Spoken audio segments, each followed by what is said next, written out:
Thank you for waiting. I finished checking your adventurer handbook. Here are your commission rewards. We have no other urgent commissions on the books at present. Thank you for all your hard work lately. Perhaps you two could consider taking a vacation. Amazing! Paimon never thought we'd end up having downtime and not cry. Things were pretty hectic when we first got here. Everywhere you looked, it was either the wild hunt causing chaos or the Vatui stirring up trouble.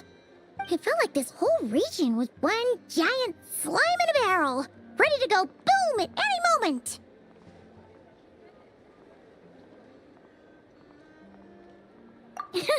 That's right! Another win for Tibet's top duo! Ah, yes. Are you two aware that the Moon Prayer Night is soon to take place? Oh, yeah! Llama told us that was coming up soon. Wait, why do you mention it, though? Do people in Nasha Town celebrate it, too? Paimon thought it was just for Moon Goddess worshippers. You're partially right. Most people in Nasha Town just see the festival as an opportunity to do business. They do not concern themselves with the religious element. The festival was first celebrated by the Frost Moon Scions. On this day, they would wear moon prayer blossoms and celebrate the birth of the moon goddess through song and dance. They would also prepare food and handicrafts and give them as gifts to others. Over time, it became Nodcry's most lively festival. Oh, sounds like fun! Great! Well, in the meantime, since Catherine doesn't have any commissions for us, let's focus on some personal business instead. When we first got here, you mentioned that this was where your spaceship landed? We didn't get to follow up on it at the time, because we got wrapped up in that whole rare situation, but now we can finally start investigating it properly. Well, there's a saying Paimon's heard around these parts, which goes, if you lift up a rock, you'll find something you weren't looking for.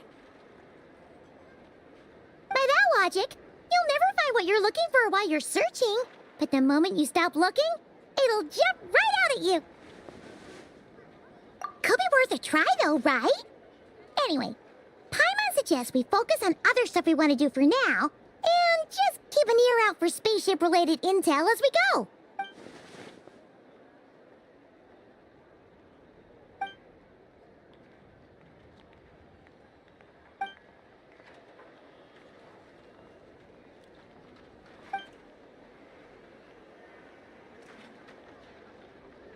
What's wrong? She looks super serious all of a sudden. Huh? Paimon gets why you'd be concerned about Columbina, but what does the doctor have to do with anything?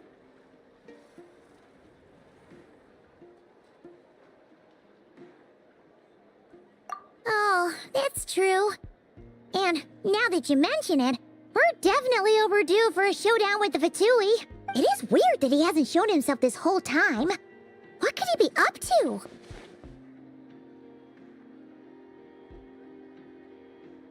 True. Paimon would much rather deal with Marionette anyway. She says the meanest things, but when it comes down to it, she doesn't seem like a bad person. Maybe it's the pressure of being a Fatus? Especially as a Harbinger. Does she feel like she's gotta act tough to keep up appearances or something? But then, every time we headed out with Rarier, she always wound up having to repair Polonia and her other robots. That's gotta sting. Losing face always hurts more for people who care a lot about their image. She's probably still furious about it. What? Relax! She's not even here! Huh? What's the matter? Oh, nothing. Sorry, we'll be on our way now. Where are we again? Oh yeah, Columbina? Right, yeah, let's go see Columbina.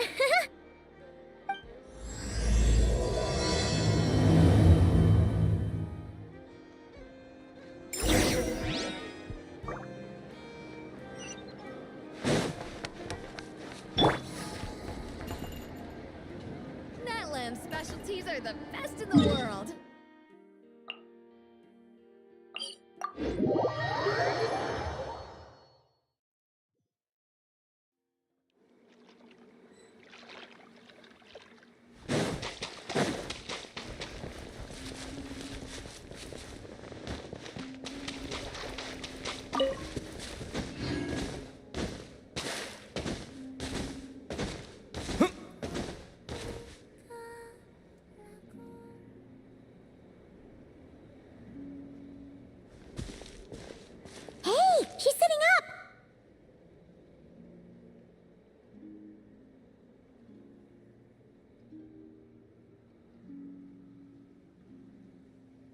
Is me sitting here a rare sight?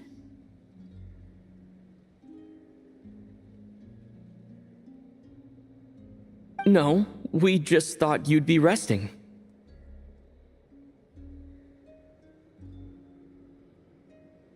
Perhaps I would have been, were it not for the sudden arrival of some unexpected guests. Not that I consider it a disturbance. After all, you are the only ones who are free to enter. Would it not be a little unfriendly of me to lie down while we speak? I didn't realize you put so much thought into little things like that.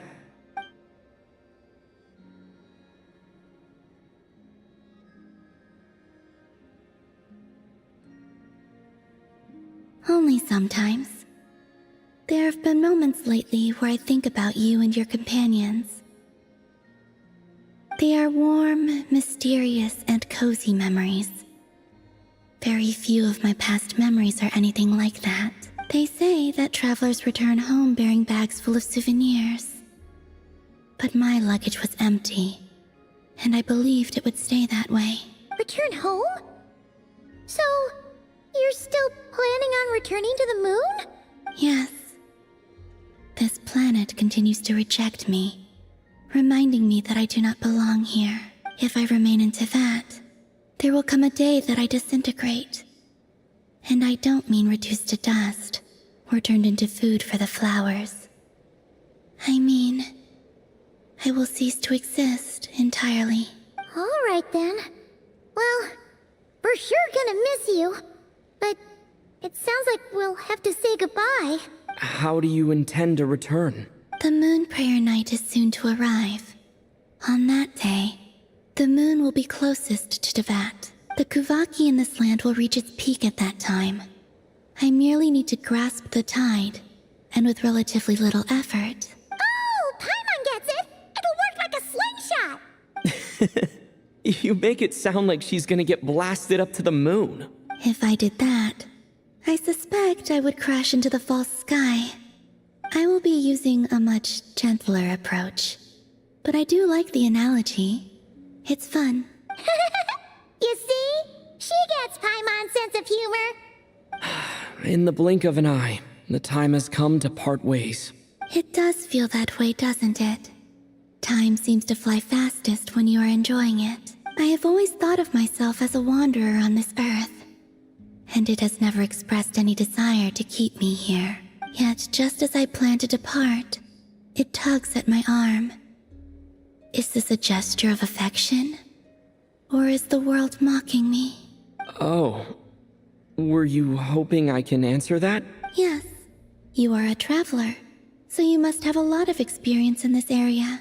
Then, what I would say is, enjoy the moment. That's right! Don't overthink it! Happiness is happiness and joy is joy! The point is to enjoy it, not analyze it!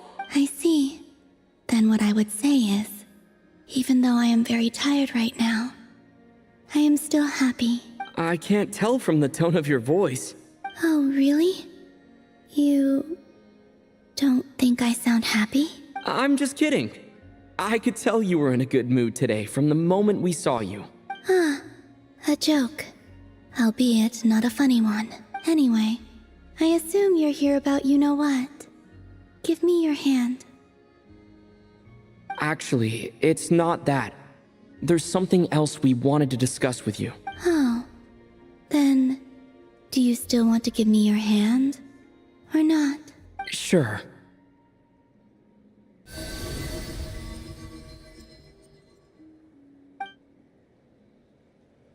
Thank you.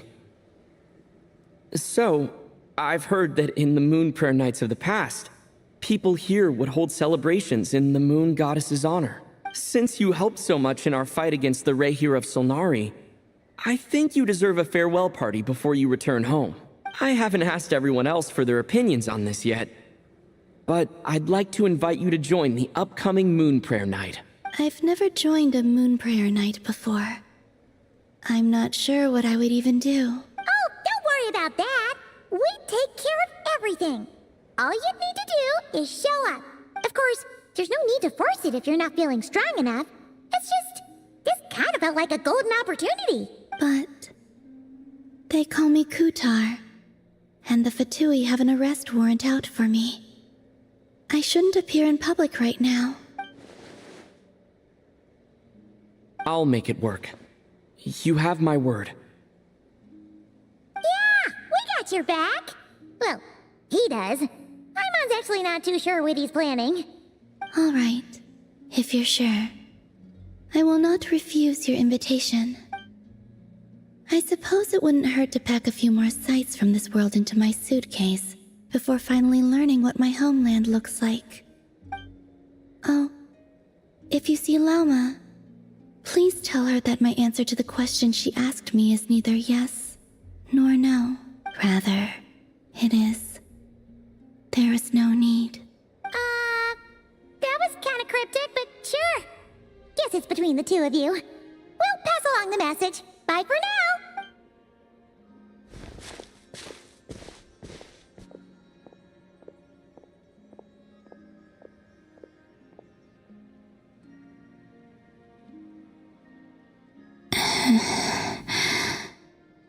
And also, I do not know.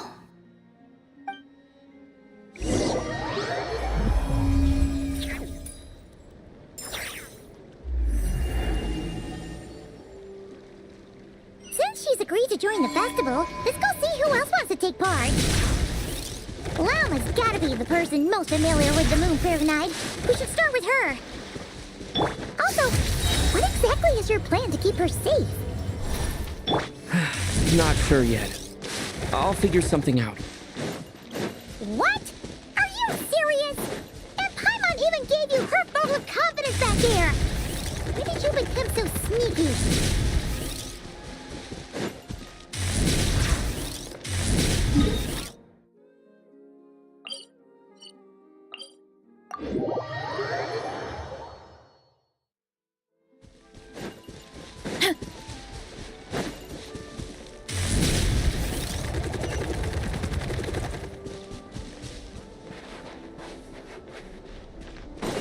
Hurry up, Brassa!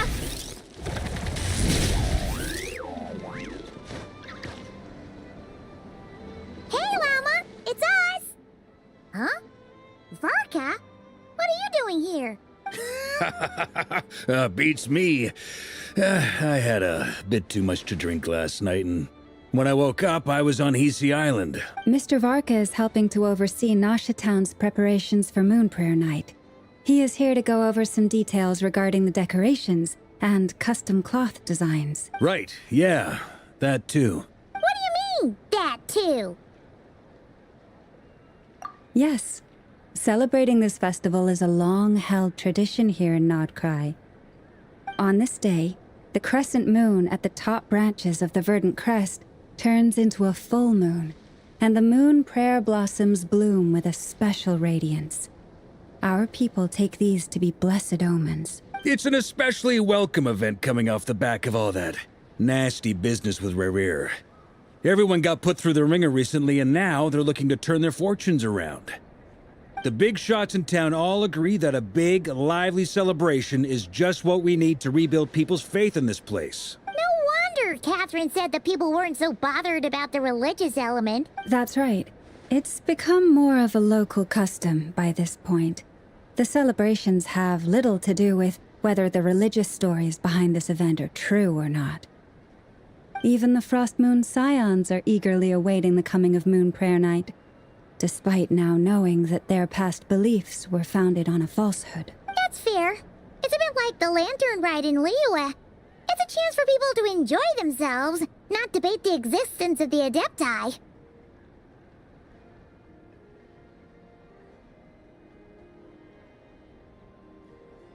Oh, one other thing. We just went to see Columbina. We went ahead and invited her to take part in the festival this time. Hope it's okay. Wait, so... you mean she agreed to it? Huh? Then I suppose that she intends to return to the moon on that day. Oh, yeah. It's kind of a complicated process, but basically, it's like a slingshot. I understand. In truth, I had a feeling that she might make such a decision. Well, if Kuthar has decided to participate in the festival, we should prepare accordingly. Yeah, exactly. She was saying how it could be risky for her to show her face in public. We were wondering if there was any way we could hide her. Unfortunately, the people who carved the statues did an excellent job of capturing her likeness. It will be very challenging to hide a goddess whose face everyone is so familiar with. Darn! We may have bitten off more than we can chew here. Nah, don't sweat the small stuff. We can handle that. Huh? Are you saying you have a plan? Not as such, no, but the most important thing with a festival is to keep the mood light and your spirits up. You can't go preparing for a festival with those long faces. You'll never convince anyone to enjoy themselves. The Mondstatter spirit is strong with this one. As it happens, I agree with Mr. Varka. Let's start by making our appreciation for Kuthar the beating heart of the festive atmosphere. And who knows? Once we get the ball rolling, perhaps everything will just fall into place. Hey! Did you catch that? Llama said the thing! Or close enough, at least. I'm looking forward to the Moon Prayer Night already. We have a festival in Mondstadt called Windbloom, and you can always tell which couples are celebrating it for their first time by the smiles on their faces. Big, beaming smiles like their whole face is glowing. And I have a feeling we'll get to see that same smile on the Moon Goddess's face at this festival. Not quite the same, surely. Anyway, I'll take care of business in the city, but I'll have to leave the decor up to you and the Frost Moon Scions. No one else can capture that traditional aesthetic quite like you guys. But lastly, there's the final key element that brings the festival to life. Companionship. Before you leave, let me show you something that we've been preparing. Mr. Varka had asked to see it already, so you may as well tag along. Also, I have some further questions about Kuthar's decision.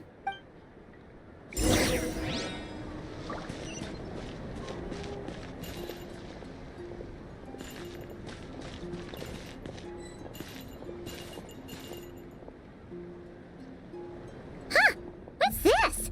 They sure look like they're having fun. I believe so.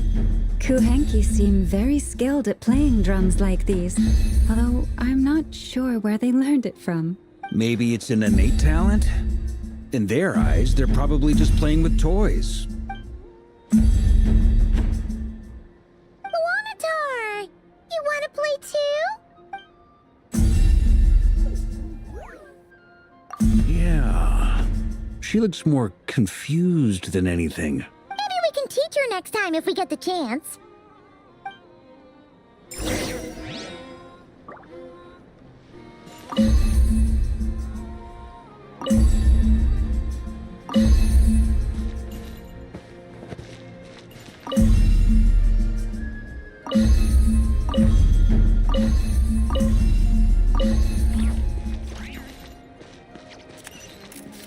What are these floaty things? Moon veils. We hang them from buildings in the city during the festival. When you look at the sky through them, it creates a lovely misty effect.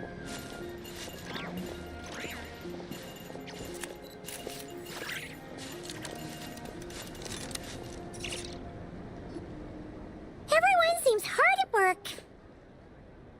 They are preparing items for Moon Prayer Night. For instance, the sculpture being made over here, Mr. Varka and I were just finalizing the details of where it will be placed. Ah, there she is. I didn't know the finished article would be so large. Not to worry, though. All the necessary arrangements have been made. Just let me know once it's ready, and I'll get some people to ship it over. You have my thanks. And over here, we are preparing a very traditional confection. Oh, look at all these colors! It looks great! Can Paimon try one? Of course. I have a feeling you'll like it a lot. You bet! Sweets and treats are Paimon's favorite. If you included those in the Feast of the Moon, I bet Paimon would have joined the Frost Moon Scions by now. There will also be verdant crests like this present in Nasha Town during the festival. The timing of Moon Prayer Night is not completely set in advance. We make a rough estimate, then observe the changes in the verdant crests and moon prayer blossoms to guide us. As such, the wait itself is a fun feature of this particular festival.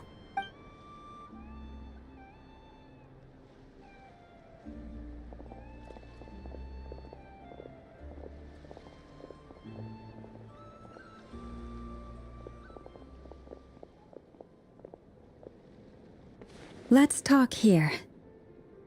To tell the truth, I am very surprised to hear that Kutar is willing to participate in the festival. I once asked her if she'd be willing to stay with the Frost Moon Scions. I could introduce her to everyone, and we could be a family to one another. She did not answer, but she has not appeared here since. I took this to mean her answer was no, but if that were the case, she would not have accepted this invitation.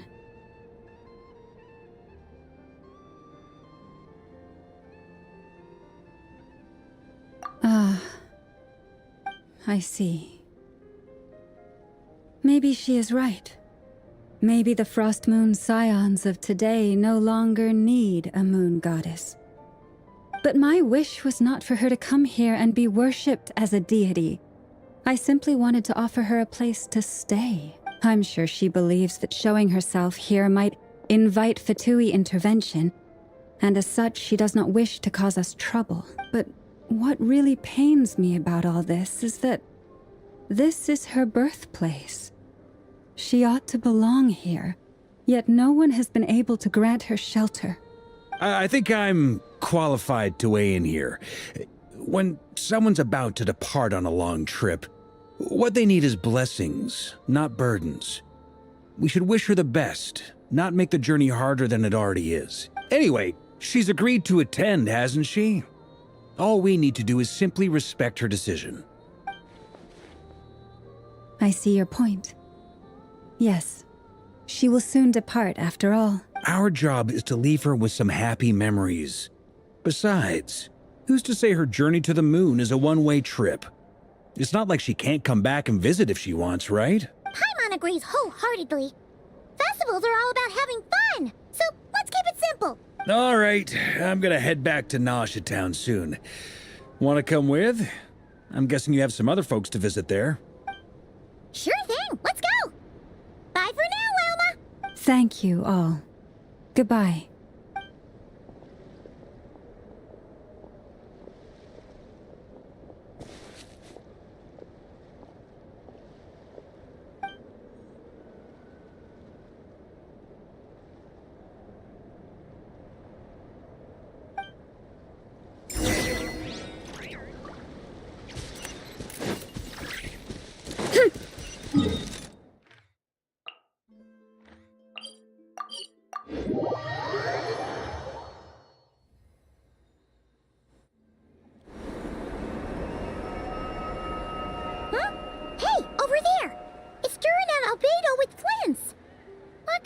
Chatting about? Your guess is as good as mine.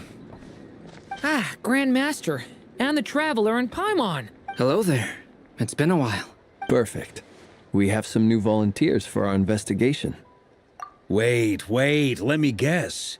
The righteous Lightkeepers are finally ready to hunt down the Abyssal Dragon? Yes, that too. Yeah, right. Oh, wait. Why does everyone keep saying that too? Well, to be precise, the facts match, but not the causality. Wait, so I guessed right? Half right. Don't act so impressed with yourself. Maybe I can explain. We ran into Mr. Flint's north of Nasha Town. At that time, we just noticed a few abyssal creatures out in the wild, but the strange thing was, I didn't detect any traces of abyssal energy on them at all. On closer inspection, we realized that they were not real monsters, but something akin to reflections in the water, or perhaps a mirage. Huh? What do you mean? Like, you could see them but not touch them? Exactly. It was very peculiar. They roared and tried to attack us, but we could not make any physical contact with them. I think I've heard of things like that happening in Nodcry before, but I don't know much about it. Yes, it's a known phenomenon. Mirage-like illusions tend to appear in Nodcry in the run-up to Moonprayer Night. From a distance, they appear quite real. I myself thought that Misters Durin and Albedo were locked in battle with abyssal monsters when I first arrived. But after sharing intel and investigating a little further, we can confirm that these illusions are harmless. There is no great cause for concern. All the Mirage stories I've heard are either animals, rocks, or small houses. Abyssal monsters, though? That's a first. It's a first for me, too. So I'm planning to look into it further just to be on the safe side. I intend to inspect a few more locations. What about you two? Any plans? Alice contacted me a few days ago. She'd like me and Durin to assist her with an experiment, but we lost contact shortly after receiving the message. I'm sure that comes as no surprise to anyone familiar with her. We don't know when the wind will blow, yet when the wind blows, we will know. That, in a nutshell, describes how Alice operates. Yeah, that tracks. Okay.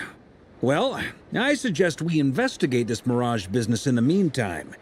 It's piqued my curiosity, and I'm pretty sure I know someone who will already be 10 steps ahead of us. Well said. Right? Whatever's happening in Nodcry, she always seems to be the first one to know. Let's go see what she knows. We can invite her and her staff to the festival while we're at it.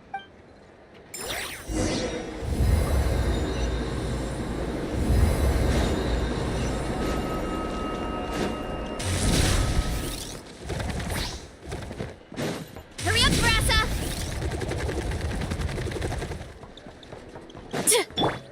Merciless.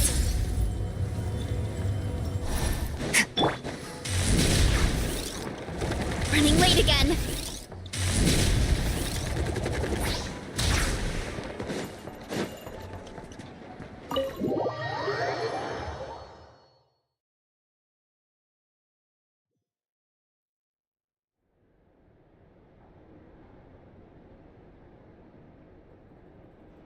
You're right, I have noticed. There's certainly something a little fishy about this situation. Only a little, though. Records indicate that this phenomenon can occur in the days before and following Moonprayer Night. That said, it has always been a rare sight in the past. The odds of encountering these phantoms are similar to looking up in the night sky, happening to see a shooting star, and managing to make a wish before it disappears. But this time, either everyone's getting lucky, or they're appearing far more frequently than usual. Yehoda's out gathering intel as we speak. In the meantime, let me check off some points of interest. First, the Abyss. The ones we saw seem to be abyssal monsters. Indeed. But we have identified one location where many more of them have made an appearance. And not just monsters, but human phantoms, too. Given the scale and nature of the phantoms, it's almost as if someone's last memories are coming to life. Or perhaps the memories of multiple people. Oh. So you mean the phantom monsters are hunting down the phantom humans? Exactly. The phantoms can interact with each other, but we have no means of intervening. In addition, some of the human phantoms would seem to be from the very distant past. This is clear both from the clothing they wear and the stories they tell. They claim to be from Hyperborea, a name which I've heard from Lauma before.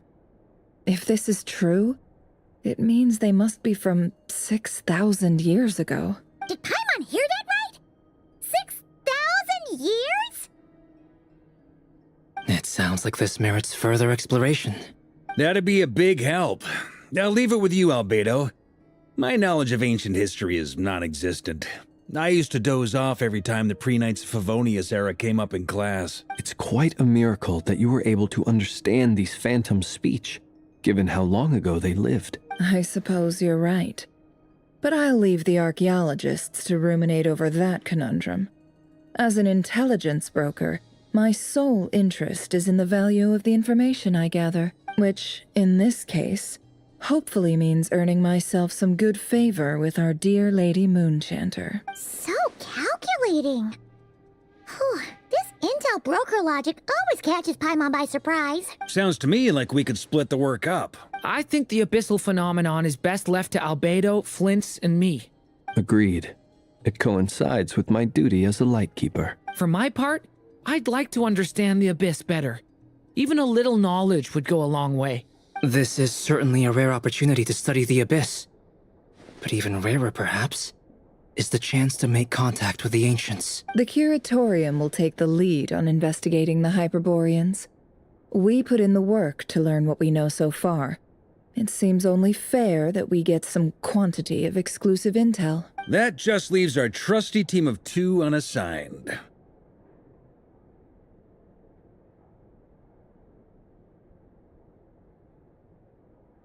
Since you became an honorary knight, of course. This was part of my grand plan all along. Ha ha ha! Oh yeah, by the way, we managed to convince Columbina to come to the Moon Prayer Night celebrations. Would you and Yehoda like to join too? She agreed to that? Huh. Quite an achievement. Never underestimate the traveler, I guess. I'd be happy to join. No point shutting myself inside when the streets are all decked out. I doubt any clients will be visiting during the festival in any case. And Yehoda loves a party, so I'm sure she'll jump at the opportunity. No. No. No. No. No. No. No. No. No. Way to contradict me in front of... Wait. No, that's not what I have bad news, boss. So many people. All right, everyone inside, quick.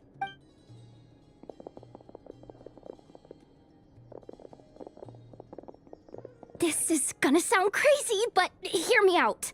I saw one of those phantoms at Star Sand Shoal, and it was some sort of flying ship. Like a spaceship? That's gotta be the one you came to Tibet in. You said you saw the same thing through the moon marrow, right? Huh? You already know about it? Ugh, I thought I was gonna blow people's minds. Turns out I'm the last to find out. Wait, back up. You came here in a spaceship? Now my mind is blown! What's it like on the inside? Was it like flying through space? I want to know everything! Yep, exactly. Huge discovery. You're the best. Second best intel broker in the world. After your boss, of course. Wow. Really? Well, I don't know if I'm all that, but... I guess that decides where we're heading next.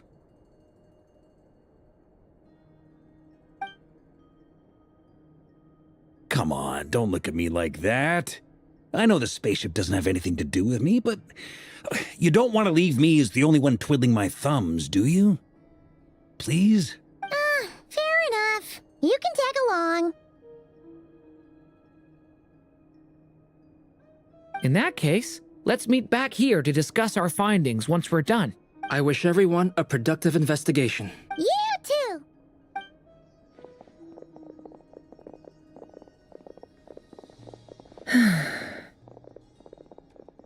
What's up, boss? Aren't we gonna head out? Tell me, Yehoda, when did the Curatorium start giving out intel for free? Oh, sorry, boss.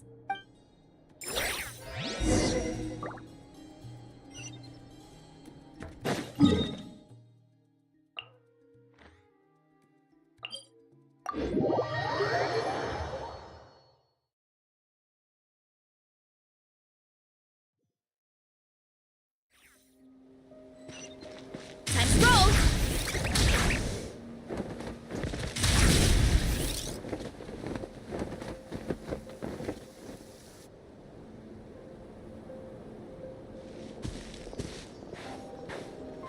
Wow, what do you know? Yehoda was right on the money.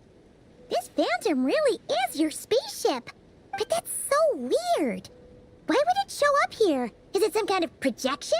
Or a ghost? Like, maybe it no longer exists. But somehow it left an afterimage? Ah, you're already here. Miss Lauma, what a surprise.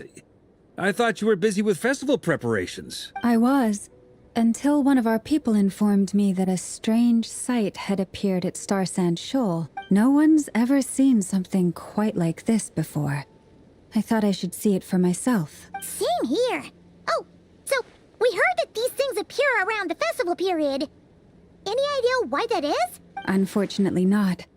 We have very limited information about them, since they can't be interacted with.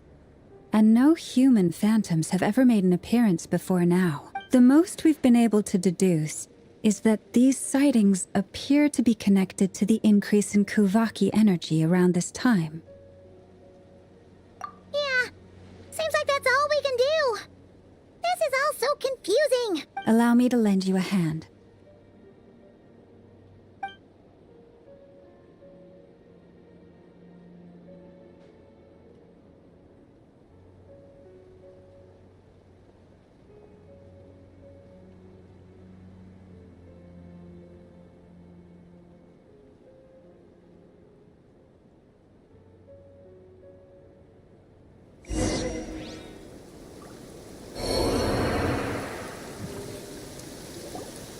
Everyone, our friend here should be able to provide us with some information. Is that a phantom Rhymehorn deer? I've heard about how the Frost Moon Scions live in harmony with the animals and can even communicate with them. That's coming in handy now, for sure. Okay. Yes, I understand.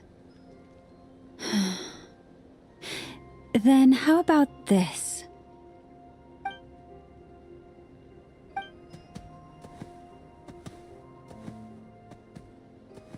Oh, it's leaving.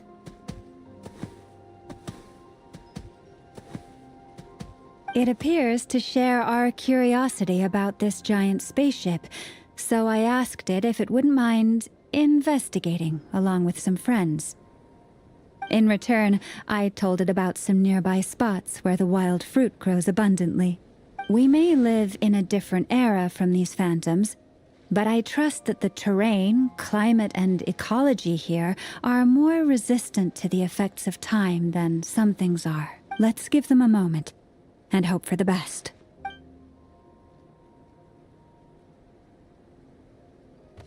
All back together?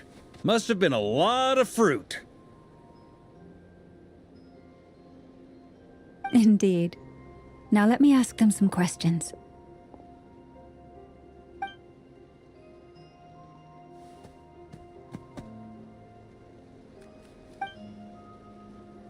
It did find a lot of wild fruit, enough for them to feast for a long while. This puffin circled in the air several times, but didn't spot anything out of the ordinary.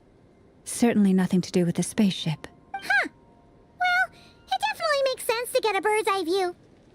Indeed. Other than that, I was also thinking that the world these phantoms see is also different from ours. Oh, I get what you mean. The wild fruit exist in both times and spaces, but there might also be things that only exist in that space-time, which we can't see.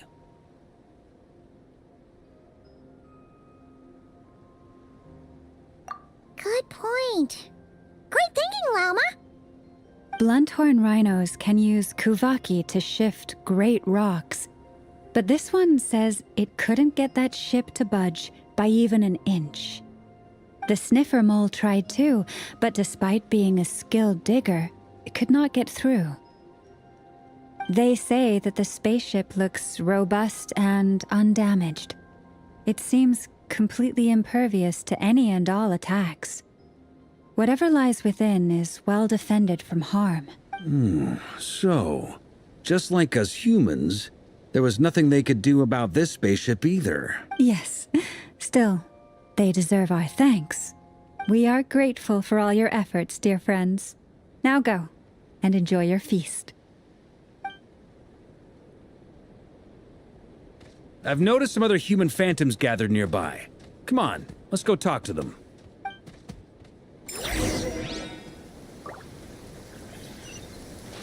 Bon appetit! A burst of flavor!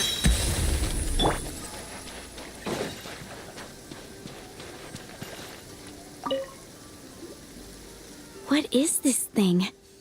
I've never seen it move, and there's no way to get inside. Goodness knows. My grandpa says it's been sitting here at least since his grandpa was still alive. What about his grandpa? Did he say anything to your grandpa's grandpa about it? Huh? I don't know. In all likelihood, it was here back then too. Hard to imagine something this huge could move. Guess that means that as far as they're concerned, this ship's been around a long time.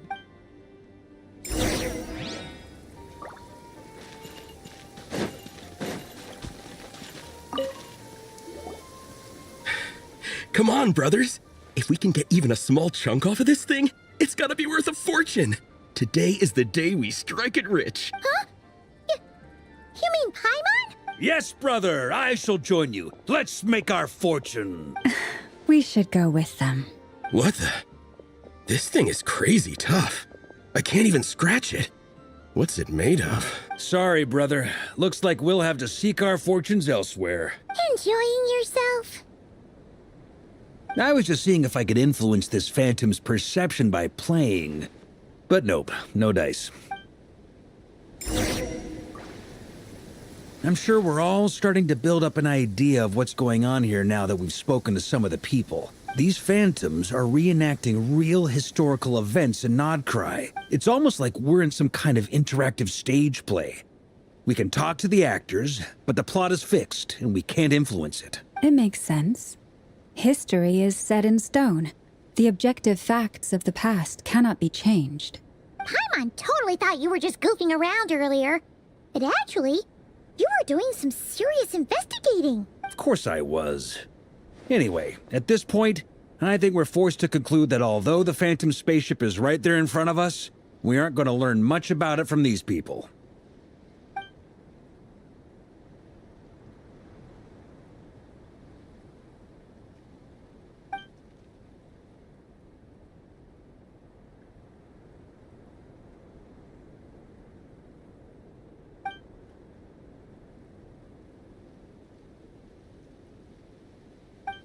Don't be discouraged.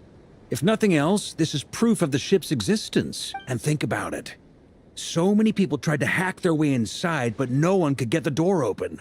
It's made of very tough material. To me, that says that we'll either find the ship itself or the story behind it. It's just a matter of time. Huh. Every now and then, when Varka gets serious, he actually does seem like Grandmaster material for once. I wonder how the others are doing. Let's head back for now. Sounds good. Also, drinks are on me if Team Knights of Favonius is the first to finish. Wait, we have a team name now? Am I in Team Knights of Favonius as well? You're very welcome to join. We've even got a cathedral ready for you. Isn't that technically blasphemy? You wouldn't dare make a joke like that if Barbados was in earshot. Nah, I'm sure Barbados doesn't mind a little harmless blasphemy once in a while.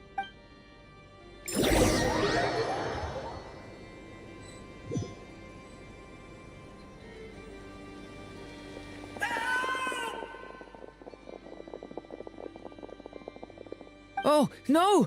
Get away! Oh.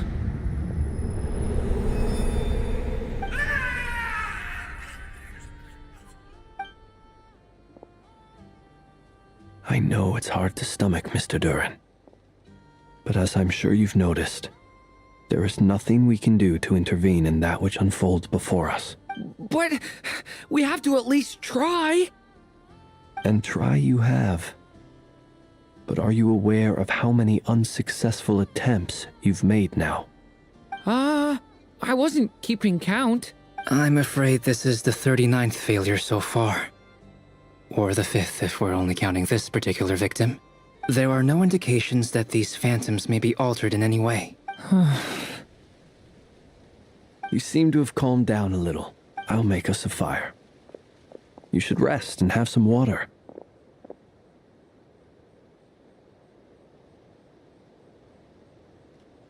Feeling any better now, Mr. Durin?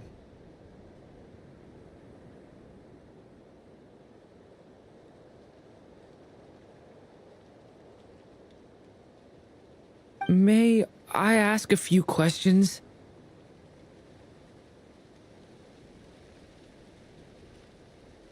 Be my guest.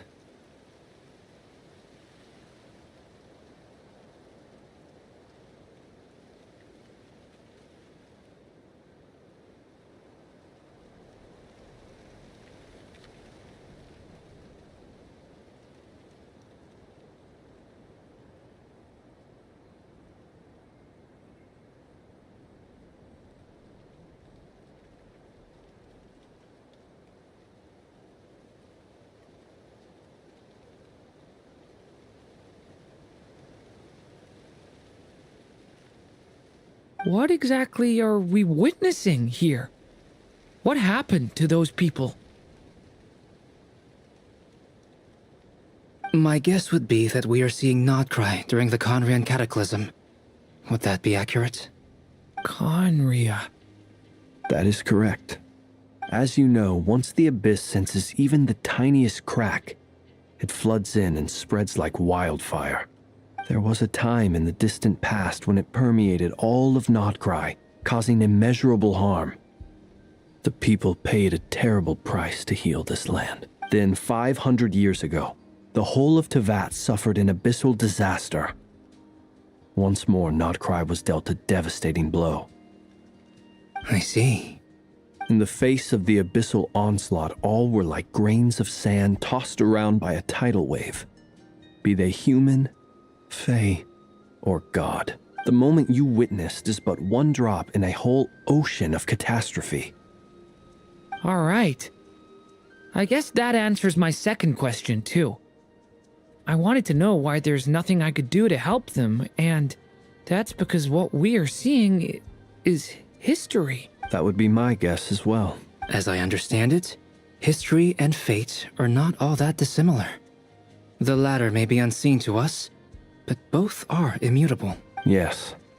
Fate was determined long, long ago. I still have a couple of other questions for you, Mr. Flintz. You mentioned more than one abyssal disaster that has struck this land in the past. How can you be sure that what we're seeing is from the Conrian incident? And also, how are you able to stay so calm when you're talking about these events? From everything I know about you, you're not cold or ruthless, and you're not indifferent to the suffering of others. Alas, I am forced to show my age.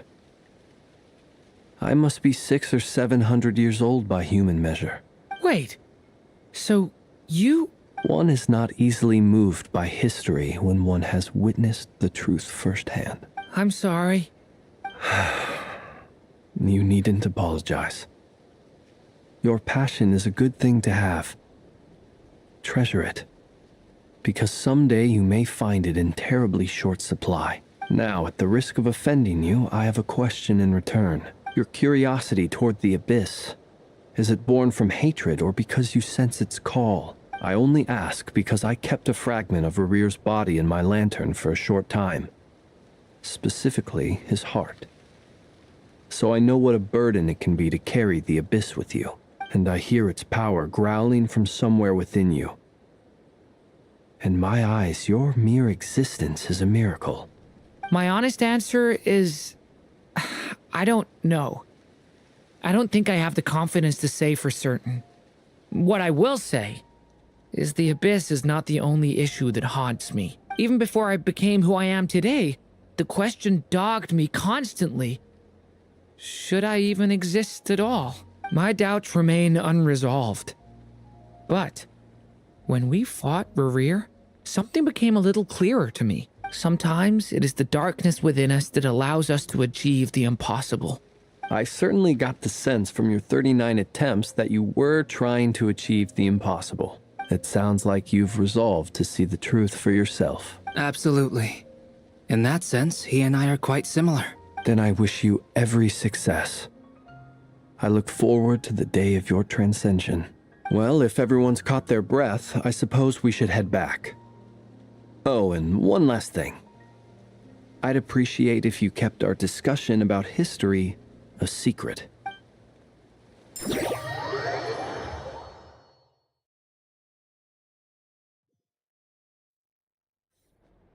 Incredibly, our separate investigations led us all to the same conclusion. Hooray for consensus! Yeah, but we barely learned anything, though. I totally thought this would be the motherlode. Talking with the ancients? I mean, come on! But nope. All we got was useless snippets of conversation. And all this stuff about moons and hyperopia. What a load of baloney. Seems like people back then had a few screws loose. I understand your frustration. We found the same issue.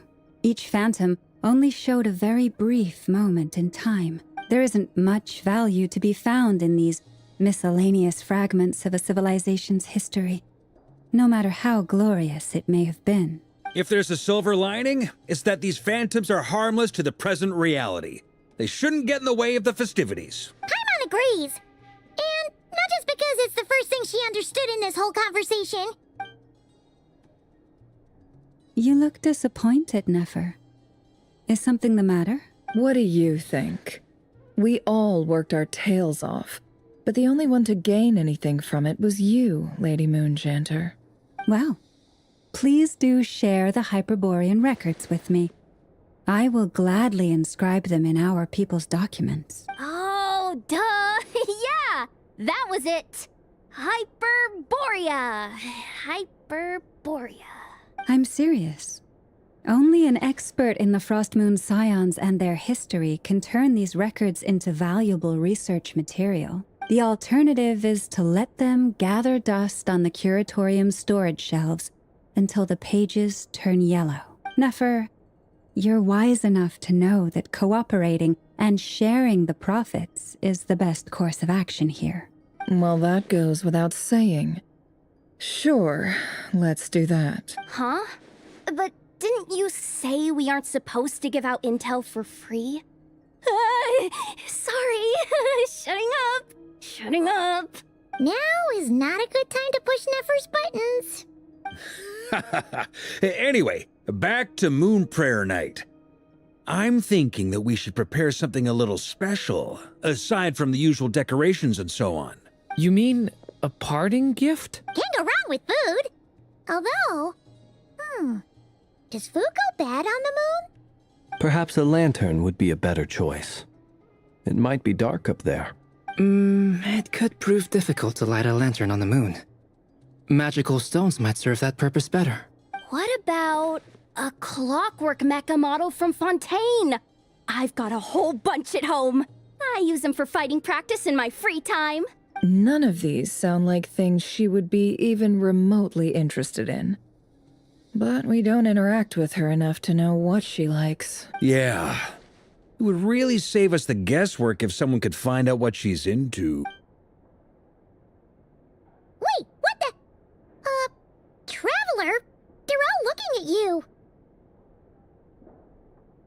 Great! Haha, problem solved. Now, I need to stop by Dory's. Gonna need her help sourcing a bunch of stuff for the festival. Then let's leave it there for now. We all have our own business to attend to. Traveler, if you find out what Kutar likes, let us know right away.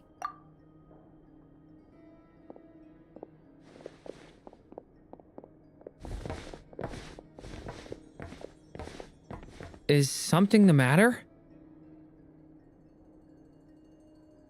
I'm fine. It's just... I'm still feeling a little rattled after witnessing the horrors of the Abyss. But it's okay. This is something I have to work through. I'll be all right. Thanks for your concern. Well, don't put too much pressure on yourself. If you ever feel like something's wrong, physically or mentally, we're here to talk. Come on. Stop treating me like a kid.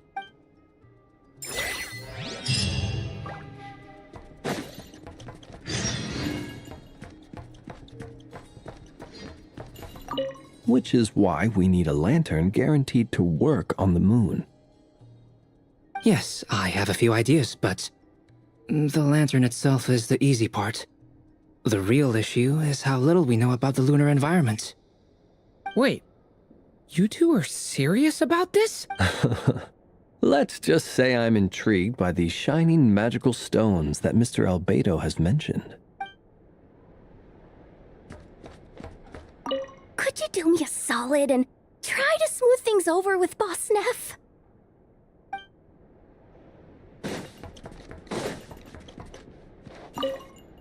You should get going. It's important that we ascertain what Kutar likes.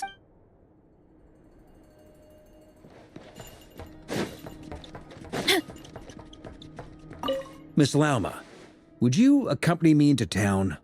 I think it'd be best if you saw the Frost Moon Scion's decorations for yourself. Very well. Let's go.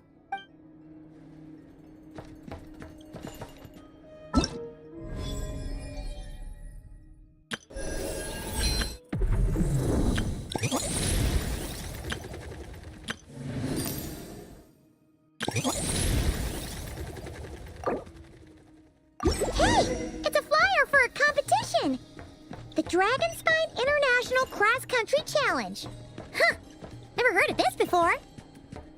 International means there's gonna be people from all over Tibet taking part. Sounds like fun! We should check it out if we have time.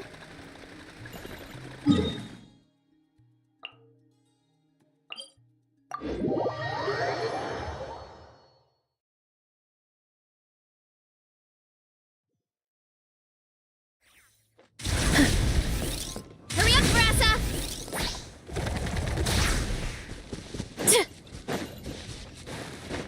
Wow! So many tents! Paimon's never seen Dragonspine this busy before. Wait! Look! It's Amber!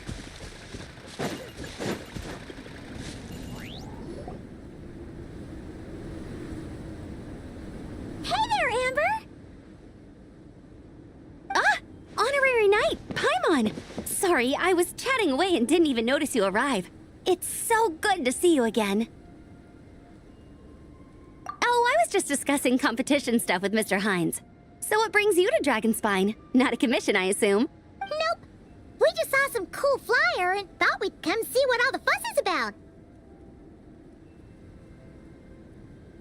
Well then, you've come to the right people. Mr. Hines and I are staff on the organizing committee here. Hello, Honorary Knight. And you must be Paimon. Field Officer Hines, First Company, Knights of Favonius. It's an honor to meet you both. The contest hasn't kicked off yet. We're still in the process of issuing the spectator tickets and VIP tickets. Speaking of which, take these.